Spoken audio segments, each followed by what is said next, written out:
Thank you. I was saying that, thank you so much, Professor Ijaz Yusuf, for arranging this, and also Muhammad Rahman Makul Sahab, Office Coordinator, Sajid Sahab, my colleague Nabil, and all other who are involved with this webinar. I'm really thankful for arranging this opportunity of a conversation where we'll be talking about what supply chain management we have been focusing in Pakistan in the last 10 years, and what does it mean. But before going to the topic, as you rightly said, just to talk about myself, I was born, raised, and educated in Lahore, sir. Can you see me, sir? Can you hear me loud now? Yes. Okay, right. So I was born, raised, and educated in Lahore. My schooling actually goes back to one of the school in southern Lahore, Kent, and then I did my FSc from FC College Lahore. From there, I went to Qaid Azam Medical College, Bahawalpur. I did my 6 years of medical education, and during I was actually having my medical education. I was also serving in a society that was looking after some of the humanitarian interest, actually. So I was volunteered as a TB in charge for south of Punjab. And then, in just 5 years of time, I was able to raise, you can imagine, times of studentship, when you see, when you're working in a humanitarian society, that your bank account is about, 45,000 rupees. So I feel very honored, by the time I was leaving medical college, I raised those resources up to 450,000. These are all from cotton ginning factories and, farmers and, people who are actually into agriculture industry. And I've been doing very many medical camps, eye camps, medical camps, tuberculosis camps. And I think another interesting happening in my life was, that we actually organized a 2-day camp in Chulistan. So we have been through, desert, all the forts that are Kila Drawar, Kila Maudgar, and Dori, which are all in, Chulistan desert. There we had our professors and, my colleagues and doctors and students, a group of about 45 people who actually traveled into desert, 200 kilometers inside, Chulistan. And then we had those, camping. So I would say, I think my interest of humanitarian services rightly start from my mother and my father, who trained me in such a manner that social justice and caring of people, respecting people, making sure that people get their rights is something that is part of my genes, actually.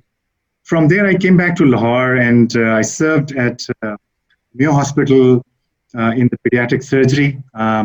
I did my other, medicine and, surgery and internships there.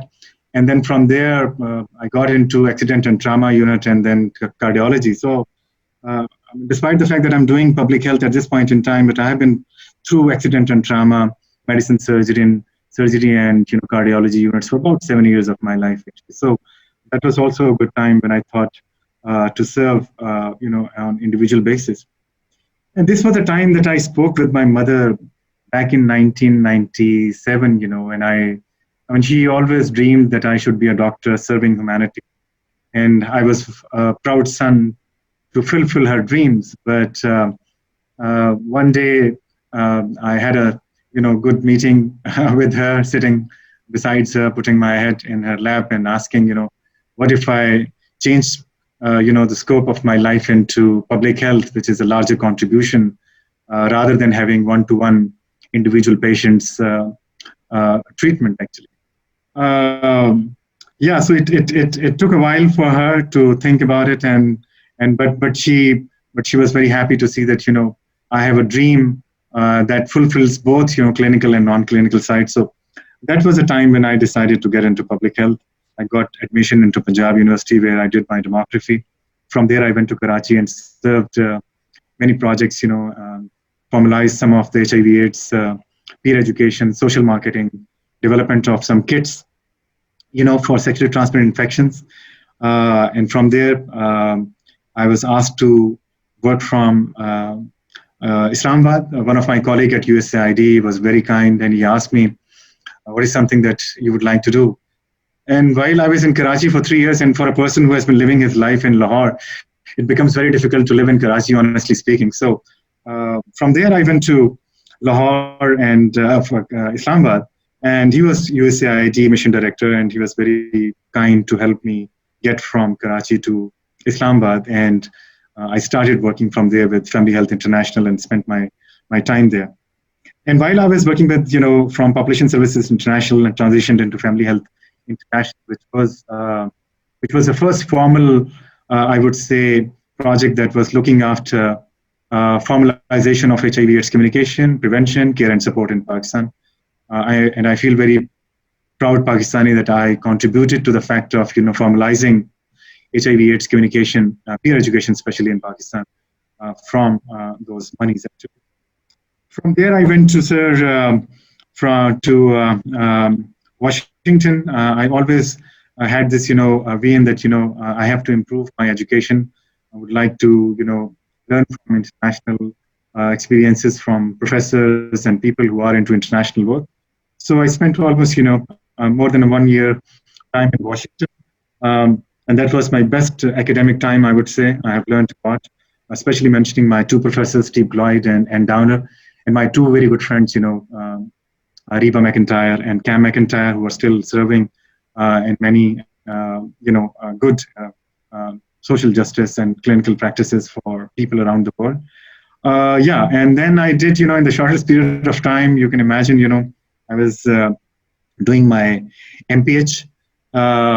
And it was a 64 credit course, and I still feel, I think I'm just giving you my introduction a little longer, but I'm just about to finish. But this was a 63 credit course, and I still remember the words of my professor, that completing this 63 credits in 1 year, 1 month, and 8 days, and submitting thesis and saying goodbye to Seattle was a great opportunity for me. So, despite the fact that I had opportunity to work at Seattle at University of Washington as an instructor, my very dear professor and Downer offered me, but I said I have to serve my country.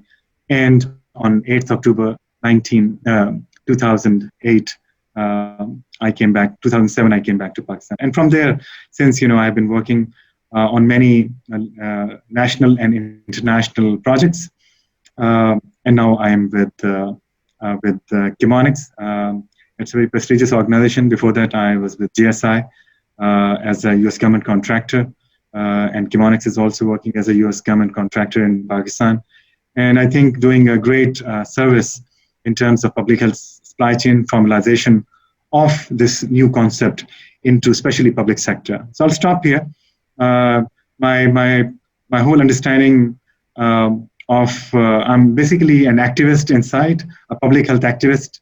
And I feel very strongly that, until and unless you're not able to knock the doors of politicians, bureaucracy, and technocracy, all three areas which are very important in terms of bringing success to people. So my topic is basically, I'll be talking about many aspects actually. The structural issues of supply chain management in Pakistan, our journey from no visibility to visibility, from no evidence to evidence, and from no public policy to public policy on supply chain, and less financing to more financing. So those kind of things that I'll be talking about in my presentation. If I can request Dr. Ijaz, my first slide, please.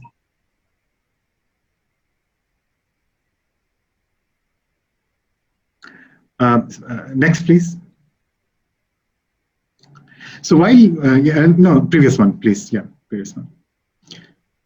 So while I said, as you see, we started, this was basically US government and government of Pakistan understanding back in 2008, when Ministry of Health actually and Population Welfare before devolution actually requested USAID to do a quick analysis of the Pakistani situation. So as I said, that I'll be touching upon many areas.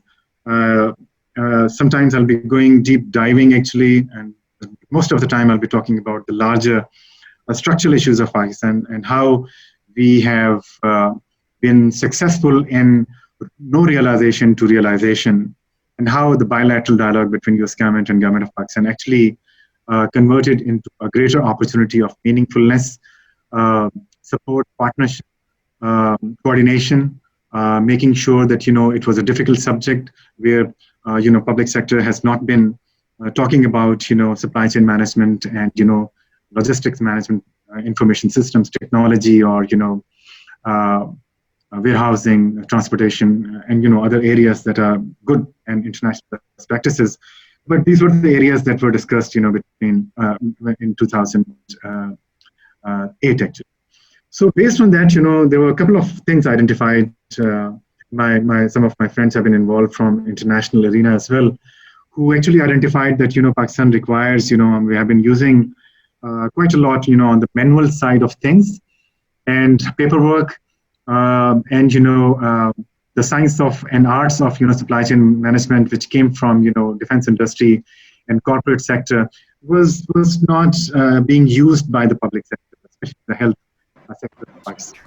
So the four areas that we identified were one, that we would like to do some help on warehousing and distribution, and this was a time when we were talking about ensuring public policy of helping access family planning commodities to 29 million married women of reproductive age in the country. And by the time we were looking at what are the discrepancies in terms of public policy where government of Pakistan would dream to access and provide those services and products to all those women, but yet when you see on the ground, there was no a good structural approach in place where you are using technology or systems, information, or capacity in the public sector that is using those skills and expertise to provide those products. So warehousing, distribution, transportation was an area that was identified. And then the second area was logistics management information system, that how actually we can bring end-to-end supply chain towards visibility of the data actually. So right from production to point of transaction where Pakistani BHU, RSCs, THQ, Tahsil headquarter hospitals, the preventive healthcare and the secondary and tertiary healthcare systems of Pakistan can actually benefit from that system, where it reports the use of products, and then that evidence should be used for different purposes. So that was LMIS actually. The third area was commodity security. Unfortunately, between 2001 and 2009, the government of Pakistan was only spending $4.5 million per year, trying to reaching 29 million married women of reproductive age, which was quite a discrepancy in terms of financing and the requirements of products to be purchased actually. So that was that was one thing that we were asked to support Pakistan on, developing logistics modeling, demographic modeling, studying health systems of Pakistan, identifying issues in the health service delivery structures, right from preventive healthcare to tertiary healthcare, in an incremental manner, and also looking after the interest of the private sector as to how and what they require in terms of quantities of products that can be, channelized through their, health delivery mechanisms. As you know, public sector, private sector in Pakistan, public sector is about 100,000 lady health workers, about 16,000 static health facilities, including hospitals in Pakistan, which are primary, secondary, like basic health units, and rural health centers, Tahsil headquarter, district headquarter, and then tertiary care hospitals.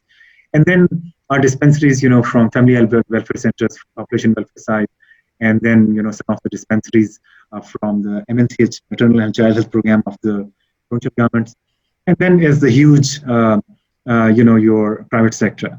So quantification and forecasting requirements for women was another responsibility that was actually given to us back in 2001 as to what should be a forecast for the next 5 years. And I brought experts from outside, Pakistan, where we had, multiple streams of data analyzed, meta-analysis from DHS and, logistics data from ministries and, private sector data, some of the commercial organizations, social marketing organizations. So, that was the last component that we identified as a need of Pakistan was the human resource capacity. as to what is required in terms of how we can train people, not in service, but also, those who we can train, from other areas actually. So this actually work started back in 2009. And since those times, as you see in the slide, in 2010 and 11, it was, 11th of July 2011, when we brought supply chain management into limelight after a lot of groundwork, engaging, Pakistan's bureaucracy and, technocracy. And of course, some of our friends in the political corridors, where it was important to have their blessings to make this system work. So the Prime Minister of Pakistan on 11th of July actually inaugurated a system, and he handed over 2 products. And as a Pakistani, it gives me no hesitation to say sometimes we do those kind of, decisions, make those decisions, and we, make those political statements from heart, not necessarily that we have those resources, in place. So, but it was a great, moment, that I still know, that Secretary Planning Commission in those times, Secretary Mahmood, who worked with me, late at night, because the next day we had the Prime Minister come in and inaugurate and give and hand over 2 products to the provincial governments and the national government. And those were the Logistics Management Information System of Pakistan, which was actually piloted for 19 districts. And the second product was, the National Procurement Manual. I know, national procurement manuals are there. Many procurement manuals are there. And my esteemed colleague, I'm sure, Professor Ijaz and Dr. Sajjad, I mean, they know very well, that ADB, World Bank, and many other organizations have developed different procurement manuals. Pakistan has, a Public Procurement Regulatory Authority at the national level and provincial level. They have their rules and regulations. But I think the unique thing that I was able to produce, with my colleagues in UNFPA and, provincial governments, most importantly, I have always been a pro-public sector voice, actually. So I have more friends in the public sector, and I think that is what I say to my client, donor like USAID and Gates Foundation, that you have to have very good friends in both areas, both sectors actually. But if you really want to make a difference in the lives of the people, it is the public sector of Pakistan that can make a big difference. The largest structure that I have shared with you, the huge infrastructure of this fleet of community-based workers, lady health workers program, and 16,000 static health facilities is basically the answer. I will not comment upon whether we are providing adequate services or not, but I think there is the one structure with so many developments coming in from Pakistan, especially in this government, where we see light in the tunnel and things can improve. So I was talking about the quantification requirements for public and private sector. So we brought in Prime Minister and we handed over the system, to the government on 11th of July. And from there, in 2 years of time, we were able to train people, from Health Department, Population Welfare Department, from MNCH program, and, from big NGOs like Family Planning Association of Pakistan, Social Marketing of Pakistan, like Green Star, those times, and still there, and Maestro Society, NRSP, National Rural Support Program, and the provincial sectors and others actually. So those were the things that we did, in terms of putting things together. And then I'll just, take just 2 minutes on this, and then I'll go to the next slide where you will see that how we translated, collective wisdom into a meaningful articulation of sustainable work on supply chain management for the health sector in Pakistan. If you remember, in 2013, many children died of measles, actually. And 2013 was a time, December 2013 was a time when government was challenged by re-emergence of polio.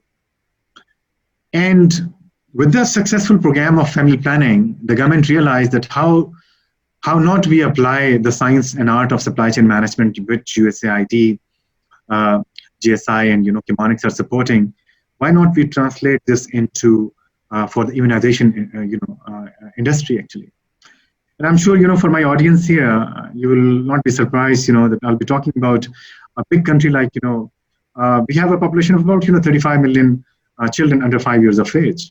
So when you talk about, providing 10 different types of vaccines to these children, and you know that, every day children are being born and they are graduating in their lateral years.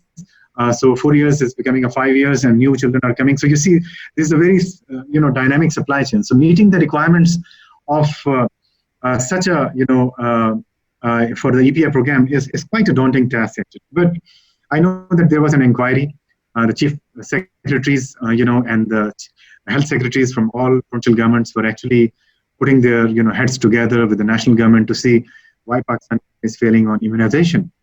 Why aren't we able to vaccinate our children when, in fact, we are actually procuring almost 150% of the vaccine in Pakistan? And vaccine, for your kind information, is about $450 million per year. 90% of the money comes from international donors, actually. So this is the most expensive supply chain that was behaving in the weakest fashion, actually.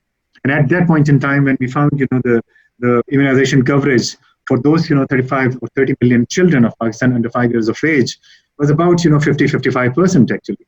So when you connect the dots of money, that, you're procuring everything for all, but you're not reaching everyone, there is a problem. So I still know, that, I have been into discussions with the health secretaries, and there was a committee, I was invited, USAID was invited, and we got into it. And the government formally asked us, to develop a supply chain system for Pakistani EPI program, actually. So this was 2014. I brought experts from outside, my friends who are working in Gavi now and Gates Foundation. They were here, and we have been doing, all this good work as to how we convert a non-performing supply chain where WHO, UNICEF, and everybody is working so hard in the country, but yet for the last, almost 13 years, we have not been able to achieve a single year where our immunization coverage has gone beyond 55-60%. So that was quite a daunting task.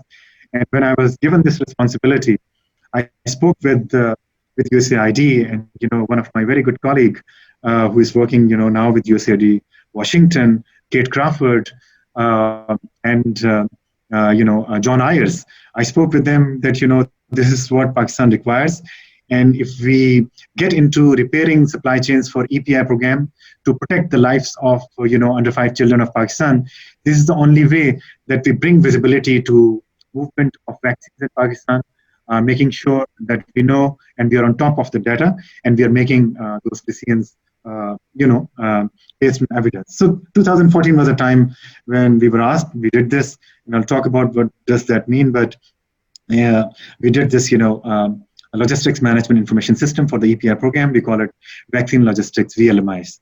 And then, in this period of time, 15 and 17, we had great discussions, with provincial governments, and 2014 was a time when USAID said, to Pakistan that, we have been providing you almost $108 million for in-kind commodity support. And, on behalf of US government, I have been bringing those products to Pakistan for a good 5 years, feeding in both public and private sector, social marketing sector, almost for 5 years by, with $108 million between 2010 and 2014, actually. So USAID actually weaned off from those products, and then the challenge, the daunting task was as to how we can encourage the domestic financing, actually. And I feel very proud Pakistani, my audience here, I'm very happy to share with you that, based on the logistics data and the demographic data, we have been creating a science and opportunity for the provincial governments to allocate monies from your and my taxes to the tune of about $132 million as of today, actually. So this was all based on logistics and supply chain management in a sector that has never used, supply chain sciences in any, in the past, actually. But now they were, using it, in many different ways. So, in 2015-17, we converted this opportunity. We call it Journey to Self-Reliance. And I'm very thankful to USAID, that, whenever they ask me, what is the secret of your success? And I always say, our secret lies in making ourselves redundant to the government of Pakistan, actually. So whatever product that we choose to give to the government, we make sure that we hand it over to the government in its most appropriate and sustainable manner, actually. Even when we are addressing the needs of health sector, and if we have to collaborate with Ministry of Information Technology, National Telecommunication Corporation, or Punjab Information Technology Board, or other partners, we make sure that we are putting a space and we are bringing partners on one table, and we are talking with them in a most suitable manner. This journey has not been easy, honestly speaking. I mean, as you can imagine, when you are talking about a fleet of human resource in the public sector, it's not used to computers. They're not used to report on online, for example, or offline.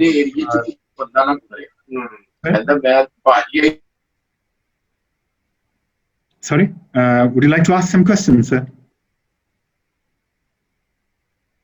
No, I see. All right. So,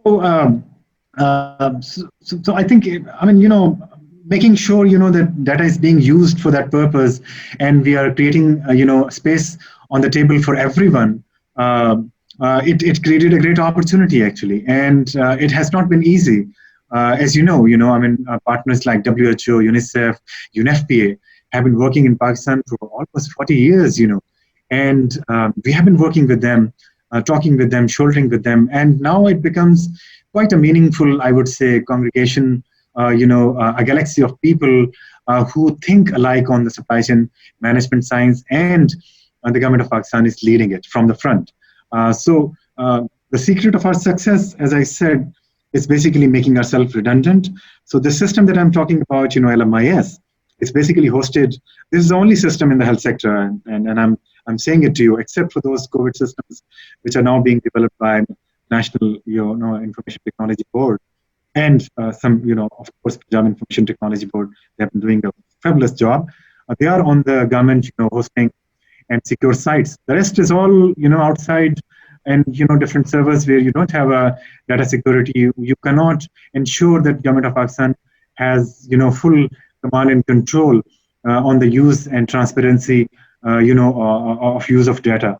So we also collaborated, with Ministry of Information Technology as an interministerial coordination. I still remember my discussions with Secretary Ayub Sheikh, who was Finance Secretary in Sindh, who came to be the Health Secretary in, Ministry of National Services, and we spoke, that until and unless these systems are not going to be hosted on the government side, we will not be sustainable. So there was an agreement, and that MOU still lies between the current, National Health and Population Ministry now. The name has changed of the Ministry of National Services, Regulations and Coordination as Health and Population Ministry of Pakistan. So they have a formal agreement. We actually, that was initiated by us, back in times, and that is agreement between the Technology Ministry and the Health Ministry to host this system, secure this system, and to make sure that there are about 4 or 5 protective layers, and nobody can hack the system, so that almost 11,000 people that have been trained by UCID and Government of Pakistan can access this system without any interruption, actually.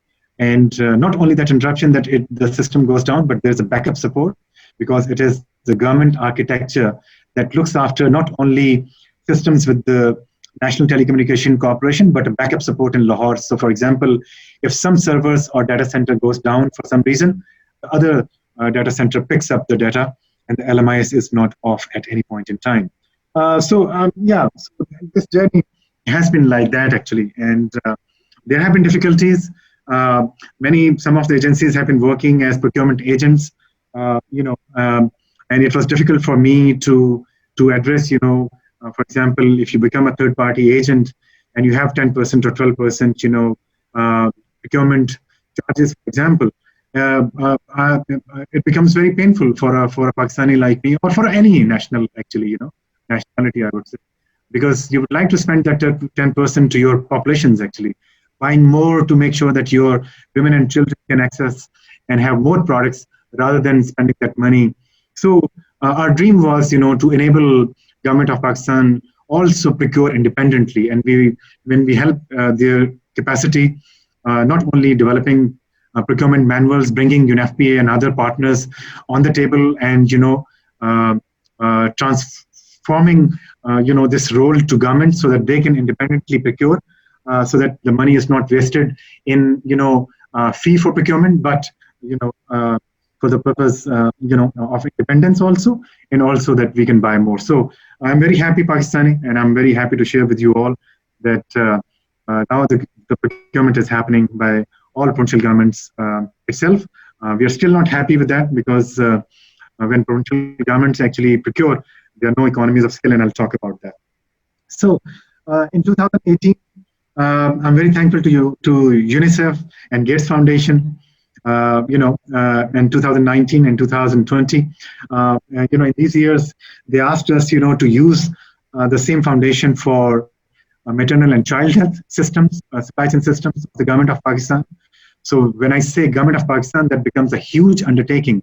This is not a small NGO working in 2 or 10 districts, actually, or this is not a private sector working in a very specific targeted area.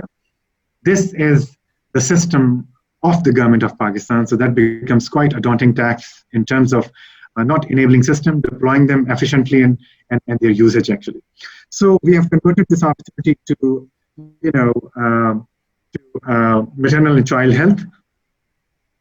And we converted this, with Gavi and WHO support. I'm very thankful to my colleague, Dr. Palyata, who's the country rep here. He's a very good friend of us, actually. And we actually scaled up vaccine logistics management information system that was supported by USAID for 54 districts. It went to, 10 more districts by DFID in Punjab. And then, the rest of the money came from, from Gavi, actually, WHO. So when you see that a product that was initiated by USAID and owned by Government of Pakistan, funded by Gates Foundation, or WHO and UNICEF and, Gavi, somebody should have to realize, that what is the appeal in that product. So what I'm trying to tell you, the story that I'm sharing with you is a great story from nothing to everything, actually.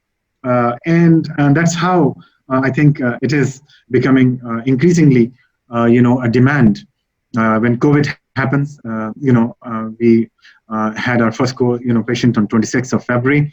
Dr. Zafar is a great friend. Is a very good friend.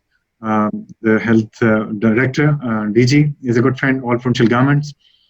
So at this point in time, I'll talk about this in my later slide.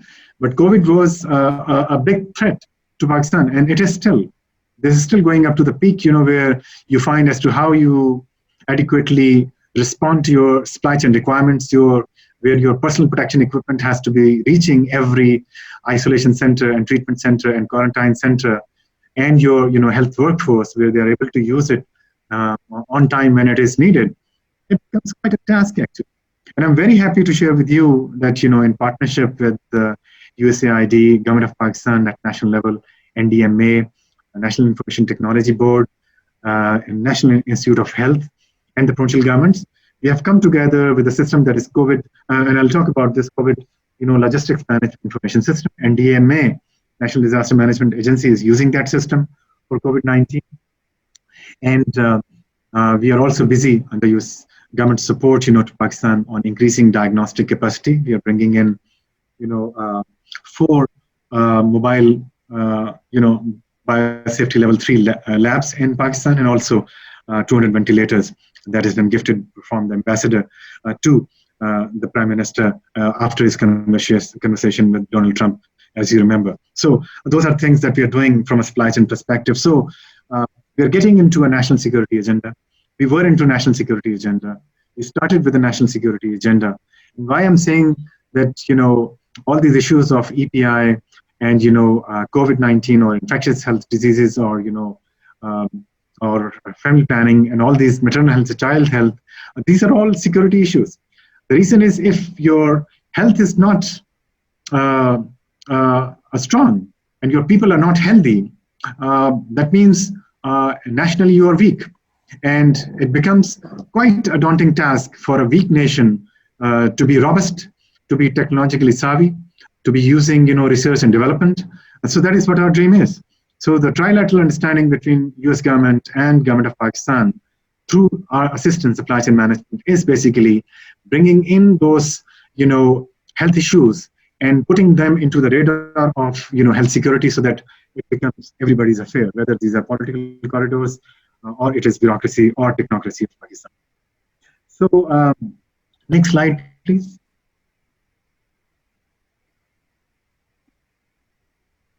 I know I have spoken about this, but I would just like to share with you in this slide, that the number of people that we have trained, the number of transactions which are happening, it's about 11,000 people that have been trained under US government, DFID and Gates Foundation and Gavi support to Pakistan actually. And recent work that we are doing with UNICEF for Punjab and Sindh for MCH is basically from Gates Foundation money, and we are very closely collaborating with UNICEF, and we are very thankful to them. So in these years, as you see, the logistics management information system, which is lmis.gov.pk, and I invite you to use guest as a login and password, lmis.gov.pk. You click it, on your Android phones or iPhones or your desktops or laptops, and you use guest as a login and password. You will be able to explore a world, So I feel very proud Pakistani, that in 2009, when USAID, JSI, I was country director of JSI as well, in those times we started, there was no system. And today, I'm working with Chemonics, USAID and government of Pakistan. The system is 11,000 people trained, and so many millions of interactions happening every year.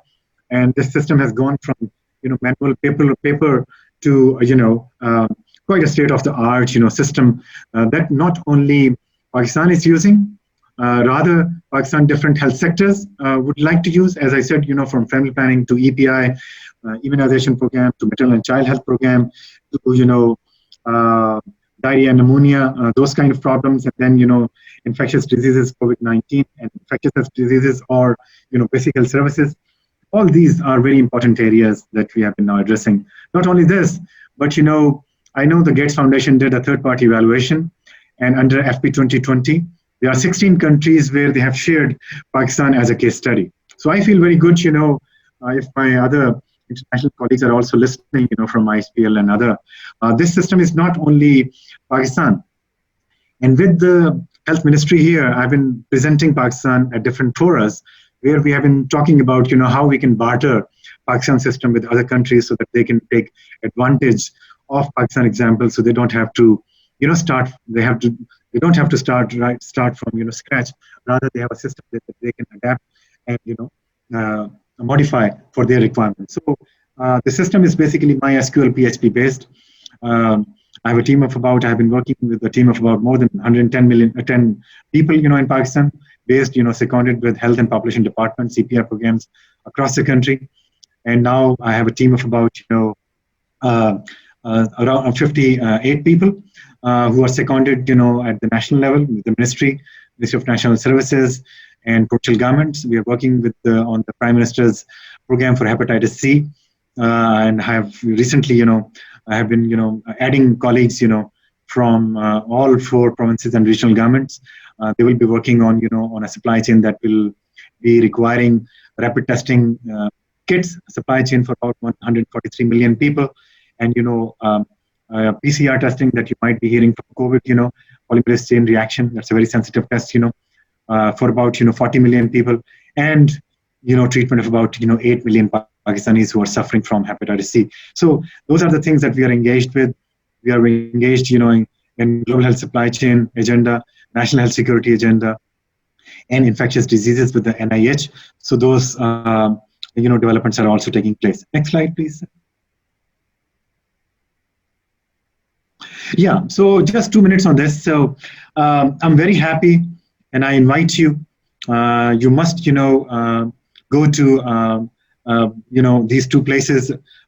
Usually, when you find out, warehousing or inventory management systems of a company like Coca-Cola or other franchise in Pakistan, they have state-of-the-art said to be, their warehousing functions, and they are very agile in terms of their responsiveness of movement of products.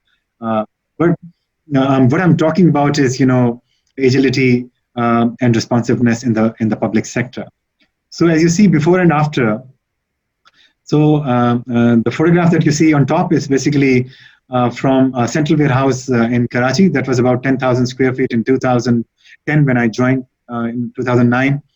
And USAID was very kind to expand this to a 55,000 square warehouse storage facility.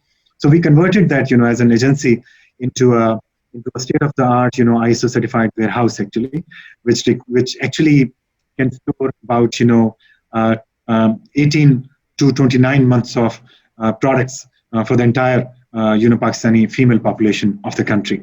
So as you see, a pallet and racking system, warehouse management system, first in, first out, all those things are practiced here, and this is an ISO certified warehouse actually. Then you see a lower picture is basically from Islamabad. This is the warehouse complex of EPI program, and EPI program at this point in time caters the vaccination requirements with provincial EPI programs, the regional EPI programs of about 35 million children of under 5 age. And you see what is the spirit of the situation in 2015, and that is another story that I would briefly share with you. In 2015, there was a big loss of the Penta vaccine, which is basically for 5 diseases, donated by Gavi. $3.5 million was wasted by very sick and ill management of the EPI program in 2015. And in those times, the Secretary of Health and the Minister approached me, and they asked me, that how we can apply those sciences of good, practices on storage of cold rooms and dry stores. And I know, I raised a team of about 40 champions on supply chain management, because this was very dear to our hearts. This was about your children, my children, your brothers and sisters, and those children who have to come actually. And a very bad situation actually. Pakistan lost about $3.5 million because the affairs, the bad management practices at EPI were not good enough, and we were asked to repair those. So we got into it, and that is also an ISO certified warehouse. And I feel very proud, Pakistani, with WHO and UNICEF friends I have. We feel so good, that we have been able to work together and to help government of Pakistan to independently work without aid from USAID, WHO, or UNICEF anymore. So although the vaccine is procured by UNICEF in Pakistan, most 90% of vaccine, I would say, but the storage, distribution, the cold chain functions are absolutely independent. And by virtue of this USAID gift to the government of Pakistan, this warehouse, which is meeting the requirements of 35 million, under 5 children, is an ISO certified facility looked after by Ministry of National Health Services and Population. Next slide, please. So that was, warehousing system, and now I'm coming to LMIS. The system that I'm talking is, we had an analysis, among 25 countries where we wanted to see as to where Pakistan is, and in this, system I'm presenting around in the world, all these things actually, but I'm very happy to share with you that Pakistan systems actually are classified as organized and integrated. As you see the classification, Pakistan under green light, and under organized and integrated. That means it is a multi-level system. It is it's complex system where central, provincial, district, and facility level, end-to-end supply chains are connected to each other, and there's a visibility. So those are the things, and this survey was done independently, by USAID partner, and I was very happy when this study came in. Next, please. Yeah, so the features of this, this is one slide that I want to share with you. Now, this LMIS.gov.pk is a government of Pakistan, a secure system with Ministry of Information Technology, provincial government using it, 11,000 people trained from the government, 3,500 people logging in every month. At the same time, between 1st and 10th of month, there's a mandatory reporting that they have to put numbers into the system. And it has created a lot of wisdom, machine learning, artificial intelligence. And we have been creating that opportunity for Pakistan where the human element has to be minimized. And we have to hire. You might be remembering, that even now, if you have to have the DHIS data to be analyzed in Pakistan, you will see that the DHIS for DHIS analysis, you have to have people hired and give them a 15 or $20,000 consultancy to analyze a year's data, so that they can put into some regression analysis and statistical analysis to give you some meaningful statistics for the past actually. But what I'm talking is a real-time information system that actually is meta-analyzing data from different streams of reporting, from national data storage, from district data storage, the movement of national and districts to facilities, the facilities data where those facilities from health and population departments are reporting, and their consumption is being analyzed, and then the streams of different stakeholders, the LHW program, the MNCH program, the population welfare program, the Department of Health static facilities, the tertiary care hospitals where they are using this system, and then the private sector which is using our systems. It is mandatory that private sector has to use it if they want to coordinate on commodity security for government of Pakistan. So control tower functions, stock optimization functions, business intelligence tools, from Microsoft and other analytics that we have put in demand planning. So you don't have to have a requisition on papers, but the system analyzed, from last 3 months of government's facility data, it automatically puts in a requisition based on the average from the last 3 months. And then stock optimization, for example, is I'll just give an example. It gives you on the radars as to, for example, in a vicinity of 5 kilometers, if there are 10, 20 facilities where you find out understocking, overstocking, or stock out, it will propose you solutions automatically through machine learning as to where you can actually transport overstock to the stock facilities actually. So those kind of analysis. So it's a great opportunity, Professor Ijaz Yusuf. I would request your teams. We can provide you access, a bigger access where your students can access supply chain data streams, and maybe some of the research questions or hypotheses that you can build. It's almost 8 years data, 10 years data that is there, and people can use this for different research development and thesis perspective. Next slide, please. Might I ask a question, or should I wait until the end? Go ahead, please, if you want to. So my name is Bill Keogh from the University of Washington, and one of the challenges I've found a lot of times is, especially at the local level, the collection of quality, accurate, clean data can sometimes be a challenge. Number one, have you encountered that? And then number two, how have you tried to address it? No, thank you so much, Bill. This is a great question. And I would say we have been actually facing multiple problems, for example, why some facility, the outliers, for example. And those are the problems where you find data errors, not only because the human error is not possible. You can't consume more than what is available. But, some of the facilities have been using consecutively large volumes, for example. And we found out some governance issues, for example, for those parties. So the system, this knowledge is basically only for those who are working at the back end, who are analyzing data. So those are basically data quality issues, for example, on as to what types of stockouts, understocking, overstocking are we facing actually. So we have a different classification and different reasoning for that actually.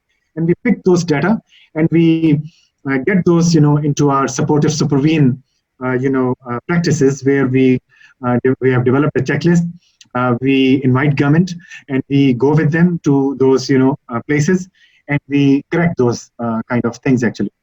And just to also support your, your question, we found out, that in 2 places, Because these are millions of dollars, hundreds of millions of dollars that we have been actually supporting under USAID support.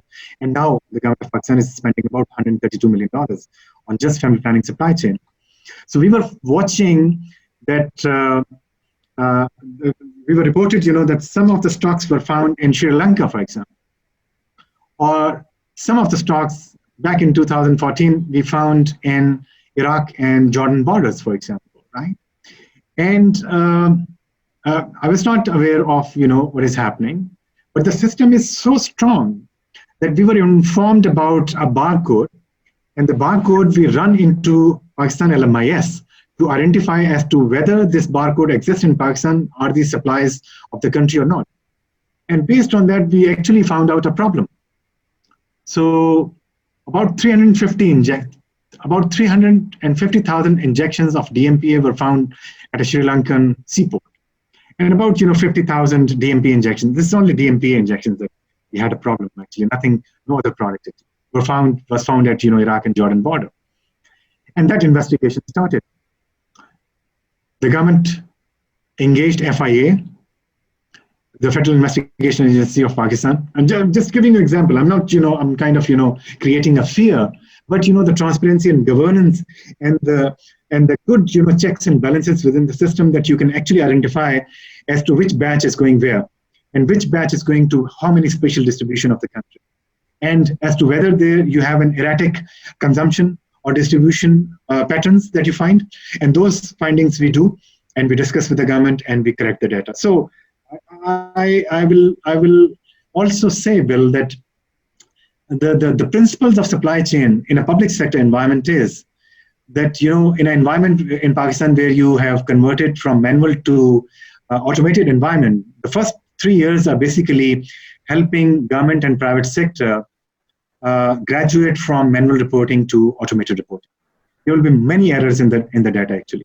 But over the period of time, you actually build systems of monitoring, supportive supervision, checklist, working in harmony with the government and developing those systems, and putting artificial intelligence into the system so that you can actually identify outliers and you can correct those players. So I'll stop here. So all of these things are available with the system. I'm not saying that, at this point in time, I've been actually asking my friends in Gates Foundation, that the agenda of Pakistan is not finished.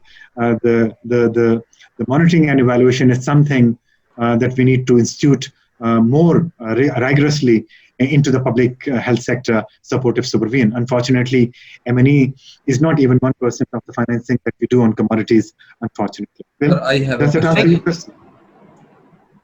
Daniel, do you want to ask some question, please? Yes, sir.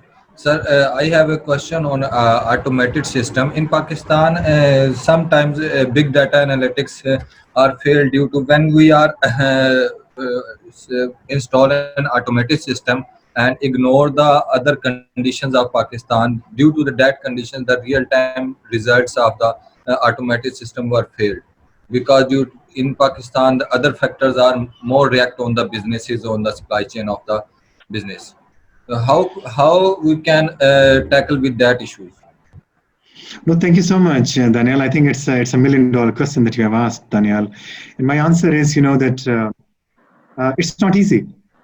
And the art of injecting supply chain in a public sector environment where you see that you are graduating workforce from manual to an automated environment, and from an automated environment to a very scientific environment of agility in the supply chain is a journey. So all this automated function is not a result of our first year or year one intervention. And I have been actually, a great advocate that, you have to do it in packets, actually. So even the story that I'm telling to you, in my presentation is basically, it started from repairs at different levels and multiple levels and multiple dimensions, actually. So not only repairing just the technology. Technology is just a 5 or 10% part of the game plan, actually. The rest is, human resource capacity, your warehousing distribution function, your transportation function, your forecasting functions, actually, right? And your use of data functions, your building capacity, human resource capacity. And I'll talk about in my later slide as to how we are using different universities of Pakistan and collaborating with them to make sure that this is a journey that actually identifies, components from a fractured or fragmented supply chain to an incremental journey to a more harmonized, organized, and integrated supply chain. Danya, Yes, sir. Sir, Daniel, I read uh, Daniel, I here read I and am. yes, sir. Would you please to allow me to say something? Daniel, basically, Dr. Saab has shared the journey. The journey is complex and spanning over a period of 10 years. And the development approach was the gradual or module oriented, step by step. And if you see, started from the distribution, and then they have gone for the warehouse management, and then they have gone for demand and supply match, and then it is going to combine with artificial intelligence. So basically, the journey is very complex, dynamic, and evolving. And as the time pass on, the things are being matured, and it is going to overcome all the related challenges which are associated with IT infrastructure. And you can imagine the strength of this LMS system. It is going to capture the requirement of the country and containing millions of medicines, injections, and other types of vaccinations. And these are going to provide timely to the required people because it is linked with the humanitarian supply chain and with timely delivery and timely distribution. And the second sensitivity of this product is it is expiry oriented and it is also required certain cold chain. So if you imagine all these things, the task is not a baby's job. It's really an uphill task. And definitely, and at the end of the slides, I will request you, to all the participants, please raise the question at the end so that might be the question which you want to pose that is covered in some next slides. So if you show some patience and raise the question at the end of the session. Thank you from my side. Dr. Please continue. Sir, thank you so much. Very kind of you, Dr. Ejaz. Can I go to the next slide, actually? Thank you.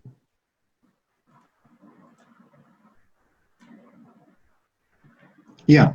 So this slide is actually, in this slide, I'm trying to show you that, a country that was about $4.5 million between 2001 and 2009 to meet the requirement of around 29 million married women of reproductive age was quite an underestimate. And in these 10 years, we have graduated a supply chain of $4.5 million to about $45 million per year. And this is a multi-country analysis. My colleagues, from Washington, USAID, Washington, Rami, Kevin, and Khalisa, they initiated the study. It's a multi-country study. And Pakistan is only 1% behind India, actually. 96% of commodity financing, as I said, it's about $45 million per year. So even, public sector is about 23 and the rest is private sector, is coming from your and my taxes in Pakistan. This is a huge success. And this success is not based on anything or advocacy or our hanging out with people around our ministers here and there. No. The government of Pakistan is using the evidence from LMIS, which is being reported from all those, 16,000 facilities or less facilities, around 12,000 facilities from the country every month. All district stores are reporting. The national store is reporting. The private sector is reporting. So all this data is actually creating so much of wisdom, which is creating a substantial evidence for each provincial government to allocate monies to buy products. And I'm very happy, honestly speaking, because I've been traveling around in the world and I see my colleagues from African countries and Asian countries. Not many examples that we find where domestic financing has grown to this scale in other parts of the world as we see in Pakistan. So it's about, 96, 97% based on LMIS data, which is logistics data, and then of course, demographic data, and of course, static data, static facilities data that we tend to bring in together. And this is a great story to tell, actually. Next slide, please. Now, this slide, again, I think I'm trying to also identify an issue when you are dealing with the scale of Pakistan of about 222 million people, where you are trying to meet a demand of about 35 million married women of reproductive age. Likewise, same scale of children. This is an example of, the family planning supply chain, the contraceptive products. And this gives you, this is based on LMIS data, as you see the footnotes, and this is available, and I encourage you to go to lmis.gov.pk and use that knowledge from the executive dashboard that we have for policy people to see as to what is happening. And Pakistan is one fortunate country where we have connected this to our dev results, with the global landscape and radars, where we have provided this data to the global industry, so that when the demand is being raised in Pakistan as to Pakistan supply chain is about a $23 million commodity requirement, the production industry can also be aligned actually. And likewise, the industry of Pakistan, where there are 2 or 3 companies which are actually engaged into production of some products in the country. But recently what we have seen is that despite the fact that we had money, some of the practices where individual procurements are happening by provincial governments and the international vendors were not able to find an appeal because it was fragmented business in pockets and packets. So it was not a good business that they were looking at in terms of capturing it. So this is what I actually spoke to the President of Pakistan, Dr. Zafar Mirza, who is the health minister. He requested me to present to the technical family planning task force, a federal task force, where chief ministers and all health and population secretaries were there, ministers were there. He asked me to plead the case on as to what is the situation in the country. And I just spoke 2 points actually. And one point was as to, despite the fact that Pakistan has money, we are not able to procure. What does it mean? And if you go to the next slide, Dr. Ijaz. So this was my recommendation that rather every provincial government doing its separate tender, it has to be put into a single tender without compromising the power of devolution. We are very pro-devolutionist, right? Devolution, the 18th Amendment of Pakistan, where autonomy has been given to the provincial governments to determine their fate themselves. But supply chain sciences doesn't work with that kind of philosophy at all, actually. Even in the United States or every developed country that you see, when you see large commodities to be purchased for the entire nation, it has to be a central tendering process so that you save money. It is economies of scale, and it is not a fragmented business. So if you look into this slide, this was also that I presented to Honorable President of Pakistan 2 months before, that Pakistan, rather than having $23 million into different, Balochistan having a different tender and all other provincial governments, and Balochistan buying, for example, the same product in 5 rupees, but Punjab is buying probably at 1.5 rupees per unit, should not be the case. And it was agreed, all the 4 provincial chief ministers, it made sense, it was a common sense, and they said, that we will look into this. There could be a centralized procurement, but the provincial governments can pay, can order their requirements and can pay for their part. So the devolution and the decentralized and 18th Amendment spirit should remain there. And also, I think the biggest point that we are trying to, Dr. Zafar, Dr. Ashraf Choho, Dr. Yasmin Rashid, and other Mr. Taimur Jhagra, we have been actually talking about, as to how Pakistan initiate local production self-sufficiency, so that, we don't have to, if the international vendors or they have a production deficiency and their production lines are not able to meet Pakistan requirements. And that is the situation at this point in time, not only just COVID, but there is a scarcity of production in terms of production capacity plants. And we are talking at the international level where we are trying to, encourage some other, pharmaceutical companies so that they can actually start more production facilities and plants in the world so that it can meet the global demands. So likewise, I discussed it, with Dr. Zafar, with our president and with the chief ministers, and we all agree that we need to encourage Pakistani pharmaceutical industry so that they can initiate production locally. So you can see that how supply chain sciences from a public sector perspective, where you're running or inventory turnover is about $45 million a year, can actually create opportunities for the pharmaceutical sector. So this is public-private partnership. This is private sector engagement, and we are busy talking with some partners in the pharmaceutical industry. And I'm sure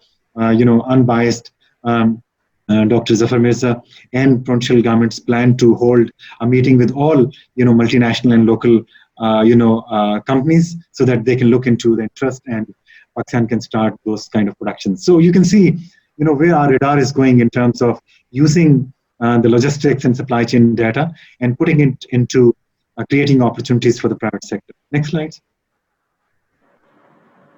Yes, and again, I think this is another important slide. I still remember, my friend and my colleague from USA at Washington, Kate Crawford.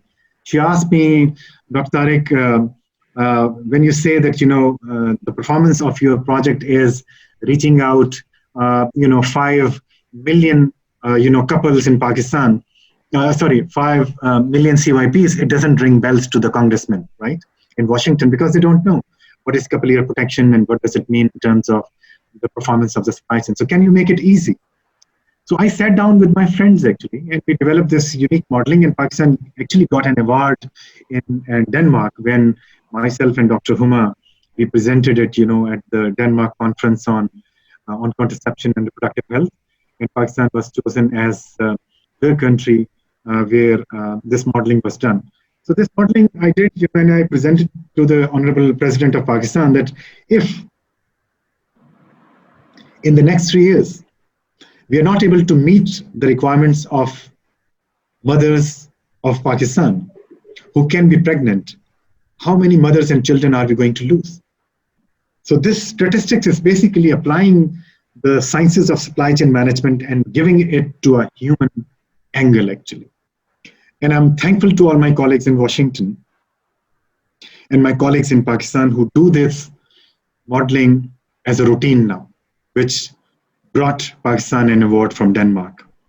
And this is part of the LMIS, where if any provincial government would like to see as to what does it mean in terms of my performance for saving lives of mothers and children, it gives you numbers on tips actually. So you put the data, which is reported already by the government, and you convert those numbers into meaningful articulation, which becomes sometimes a very important political language to bring support and financing for the people in the countries that you're working. So this dip, by the time the president looked at this slide, my God, for any wise man who is looking at this perspective, that Pakistan behaving very good over a number of years, and if we are not going to meet the requirements of commodities and accessibility to those are women, we are going to lose about 7,100 women and about 180,000 children actually. So these numbers resonate,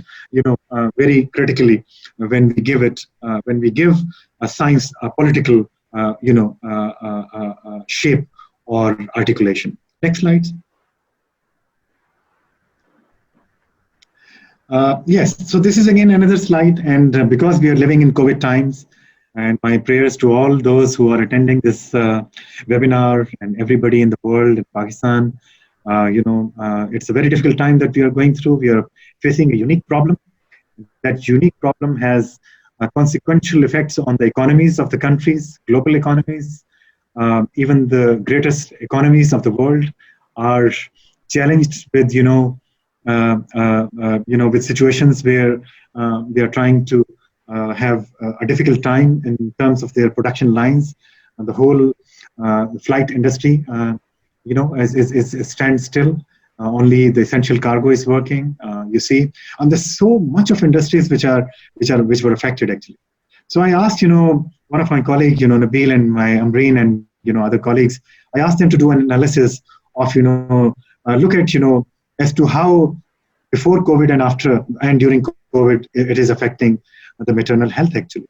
And if you look at this slide, this data is not strange. It is from the LMIS.gov.pk, which government of Pakistan is reporting. And I'm very happy Pakistani, that I've been putting this data to my colleagues in Washington, who are part of the Maternal and Child Health Caucus of the global, landscapes, and they are very happy that our LMIS data is creating this. So this data is showing you as to how our average, the inventory turnover is behaving before and during times of COVID actually. And you see that there's a drastic decrease in terms of movements of the product, in 3 provinces of Pakistan.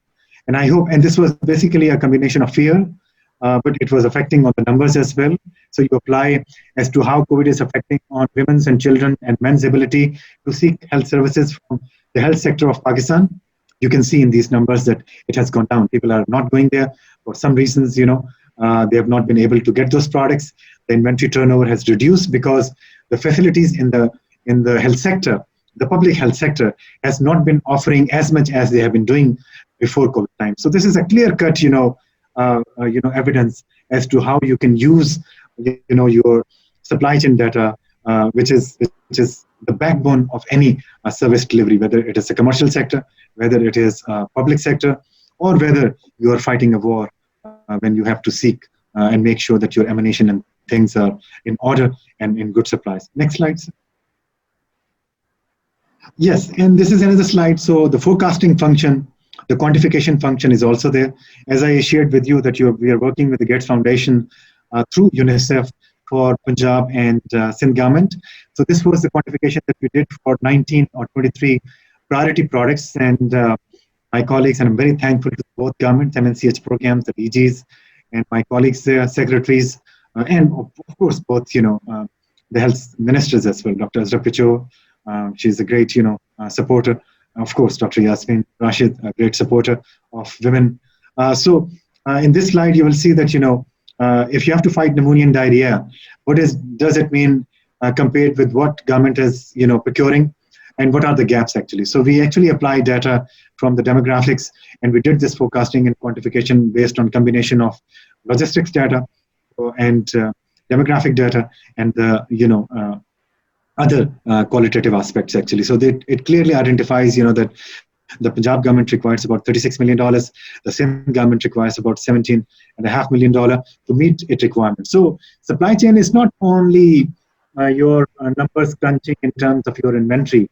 Inventory has so much of implications on the lives of the people actually. So the public health supply chain in Pakistan, and I'm very happy that Pakistan is graduating. Pakistan is becoming an example for many other regional countries. We are coming into a situation where we can barter our system to regional countries. I've been to Bangladesh and Nepal and other places where I'm very happy that my colleague in Nepal, Max, who is leading a similar project there, he spoke with the for example, Nepal government, Health and Population Ministry, and they use Pakistani calculator that I'll speak later, very briefly. So next slide, sir. So it is used for many other purposes in terms of identifying the gaps. These are publications we have actually, and I said, I'm very happy that USAID is very kind in terms of creating this whole, galaxy of, more than 100 publications which are available on the Department of Health and, National Ministry of Health, guideline websites.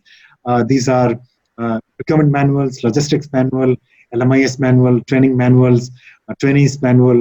These are supply chain guidelines as a course development for some of the universities that we are working, warehousing guidelines, safety and security guidelines, transportation guidelines, essential medicines, listing, all those things that we are working with, very closely with the WHO and UNICEF in Pakistan. Next. Yes, these are some links, and I'll encourage you if you would like to use these, or even Google, some of the guidelines that say supply chain management or procurement manual for contraceptives, you will find, these will be coming and popping up onto your screen, or even supply chain management Pakistan, immunization or family planning MCH. You will find, quite some material on the website, where we have not only put it onto the LMIS. LMIS, there is a static page where all provincial governments, and national government guidelines and these publications have been put at one place. Next slide, sir. Yeah, this is our collaboration. As I said, that in-service training and pre-service training. Our dream is to have a PhD course on supply chain management in Pakistan. My colleagues in Washington, Jamie Butchers, who have been actually, coordinating with University of Arizona. Here we are coordinating with University of Health Sciences, University of Peshawar, and Health Services Academy, and of course, both in Peshawar and nationally here. And I'll be very happy, Dr. Ijaz, if there's an opportunity that we can have a follow-up meeting with you to see as to how we can collaborate for a supply chain, a diploma course from a public health perspective. From a public sector perspective. I know that you are one university that I have been giving example in most of our meetings, that UMT is the only university in Pakistan that offers 3 years MSc in supply chain management, and that is a great virtue of Pakistan, where we have one university offering a 3 years MSc course actually. But from a commercial perspective and from a public sector perspective, also the philosophy and things are same. But I would like to have a meeting and follow-up discussion with you as to see how we can use this material or an inter-university collaboration for a course specially meant for public sector supply chain management. Next slide, sir. And I forgot to share with you that we are also coordinating with iPlus Academy in Netherlands. They're using one of our course, and they have provided this as an online calculator. They have trained almost more than 550 people across the world from 71 countries. And this was, I feel very proud Pakistani that this was a collaborative effort between USAID, Government of Pakistan, University of Health Sciences Lahore, University of Peshawar, and ourselves, Chemonics, and Government of KP, that this calculator is being used, at the global level.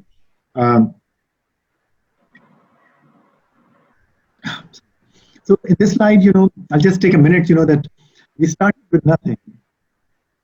And this was a soft technical assistance, back in times of 2009. And now with Chemonics, we are spending monies for basic health services, infectious health diseases, as I said, COVID-19 or, the national health security and global health security. And we're working with NIH, and Ministry of National Services, with Dr. Zafar's team and Dr. Safi and provincial governments on many aspects. You will see down the road in 1 year's time, we are very closely working, and we are creating a business of 10 years forecast for just a contraceptive industry in Pakistan. As you see in the slide, turning an opportunity of $554 million as a requirement for the commercial industry to see of production opportunity actually, and likewise 133 and $387 million that is coming from for commodities and systems, and other areas of support that are coming from provincial governments of Pakistan. So it's a great opportunity that we are creating, and it will lead to a greater opportunity as we plunge into infectious health diseases. Next. So this is, these are 5 products. We were very responsive to the Government of Pakistan request, and I still remember the Government of Pakistan requesting USAID, and USAID, we all together working, Dr. General Amir, Dr. General Afzal, we are working very closely on the diagnostic capacity increases. As I said, we are bringing in, first time in Pakistan, you might have heard, that NIH and Ministry of National Services brought in one mobile laboratory at Taftan border, in Balochistan. But we are bringing in 4 biosafety level 3 laboratories in Pakistan with kind support of USAID. These are mobile labs, state of the art, and this will increase targeted cluster, diagnostic capacity of Pakistan in many ways, and also research and development in the country. So we have developed systems for NDMA. It's a procurement and inventory management system. We have developed systems for CHI, the Central Health Establishment of the National Health Ministry. This is basically this department actually works on IHR, International Health Regulation. So we have actually developed a system that is called Travelers Surveillance Management Information System. And that means, all thermoscanning happening at airports, seaports, and dry ports is actually fed into the system. We raised this system, worked with Dr. Irfan and his team, and General Amir and his team, Dr. Zafar and his team. In just 2 weeks, the system is actually deployed at all airports, dry ports, and seaports of Pakistan. And this is also a government of Pakistan system. The third was, a calculator. We have also developed a training management information system for Sindh government. They wanted to have a system so that they can actually manage their human resource, which is being trained on PPE, or clinical or ventilators or advanced life support or personal protection equipment or disease prevention or disease surveillance. So we developed that system, and that is being used by government of Sindh, and it is there actually. And lastly, with the NIH, we developed the system on the inventory management. We're very closely working on disease surveillance. Next slide. So these are systems which we just developed in short period of time, and I'll encourage you. This is online, personal protection equipment calculator that is being used for also by I+ Academy, the Netherlands. And I said, as I said, more than 533 people have been trained from 71 countries of the world. So this is a collaboration local to global actually. And I'm very happy, Pakistani, that some of our products are being attaining that traction at the global level in the earliest times where there was no forecasting quantification, being available for many countries. So Pakistan was able to help quickly. And we are very thankful to I+ Academy Netherlands, who turned it into an I+ into an online a course, and now they are actually working with University of Health Sciences to develop more courses on supply chain management emergencies, and be a part and parcel of that dialogue. Next slide. Yeah, so these systems, as I said, everything that we develop is for the government of Pakistan and the larger regional and global communities. So these, my presentations on systems, on each and every system has been actually put into government websites. If you click this, you will go to the, presentations, and my IT team, my very good friend Ijaz and his team, they have done a fabulous job. We have developed these, quick training videos, and they're also available on lmis.gov.pk website. You can actually access those, and you can see what does it mean in terms of a quick journey to those systems if you want to take benefit. And also, these systems are open source, and I know that within Chemonics, we are talking as to, and also you said Washington and Pakistan, and if anybody would like to use, these are open source. They can, connect to us. We will be very happy to give them open source. We are working with the National Information Technology Board. We have given them our, source code so that any institution in Pakistan that would like to use, adapt, modify, the backend, they should be easy and happy to do so. Next. I know I have. You can help me talk for hours and hours, but I think this is my second last slide, and I would just like to summarize. That these are times. And I say this. On my LinkedIn and other channels.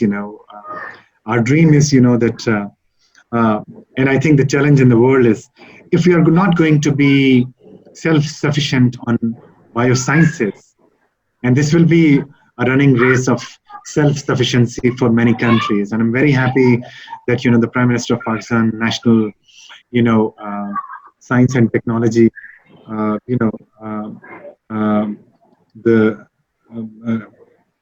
think there are many efforts which are being initiated in Pakistan, where Pakistan is developing, for example, ventilators indigenously, for example, or rapid diagnostic kits actually, or all these, sanitizers and, these, masks, because these were times of emergencies and we were not able to import, despite the fact that we had monies, we were not able to get them on time. And not just Pakistan, many other countries were struggling to get quality products. So what I'm saying is the future is biosciences. And I would like to challenge those people, who have been spending monies on defense and nuclear bombs and atom bombs and things. The future is not about that technology anymore. The future is about biosciences. If countries are not going to be bioscientifically self-sufficient in collaboration and partnerships with regional and global institutions, we will not be able to help our people survive, actually. So, in the same vein, I've been talking with my friends, and the same dreams, I think, also come from many parts of the world as well. USAID Pakistan has been very kind. We are increasing the diagnostic and advanced life support capacity of Pakistan. And we just 2 days before, we had a great meeting with, Dr. Zafar and Dr. Amir, General Amir, and we are bringing in together, fragmented information system. And I don't know how much you know about Pakistan, but we have a fragmented surveillance system in the country. This was the first time that Pakistan had, a port of entries had thermoscanning data put into one system that was developed by, under USAID support through Chemonix, actually. And it was deployed very quickly. But we still are finding big challenges where, for example, TIFED-supported Public Health England IDSR, which is Integrated Disease Surveillance and Reporting Response System, is there.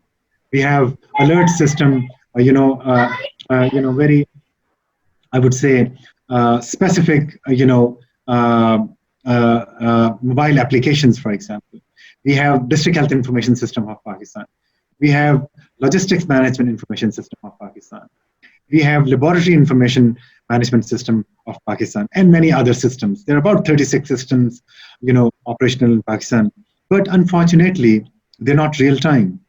Unfortunately, they're not onto one platform that is creating meta-analysis of different streams of data so that, we are able to create data that is helping manage our facilities, our districts, our provinces, and our national attitude towards different diseases. So that is what my platform, this slide is actually showing you.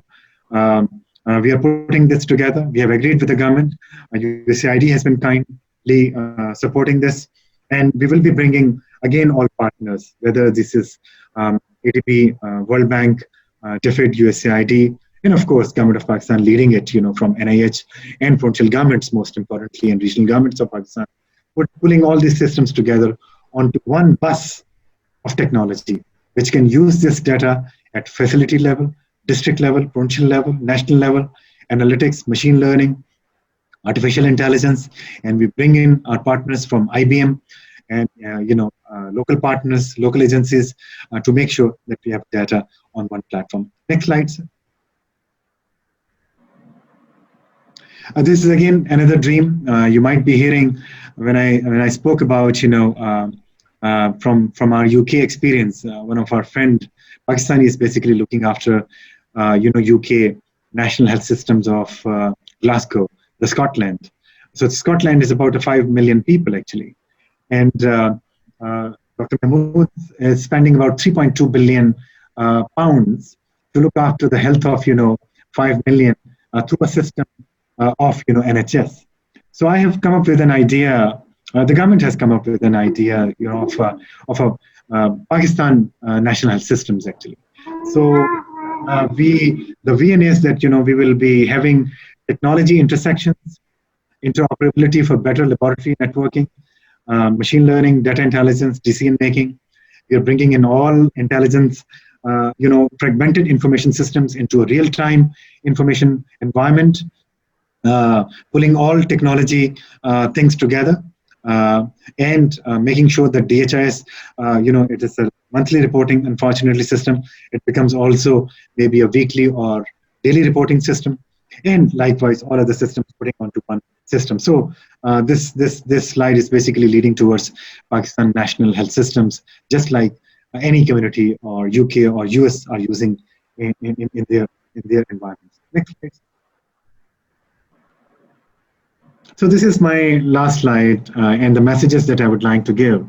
The future, as I said, is multidimensional, but I think it is important for Pakistan to create an environment of artificial intelligence and analytics and machine learning in the public sector. I know there's a lot of learning from in the commercial sector. We use those sciences for inventory management, for commercialization, for commercial business, so that we can make more monies.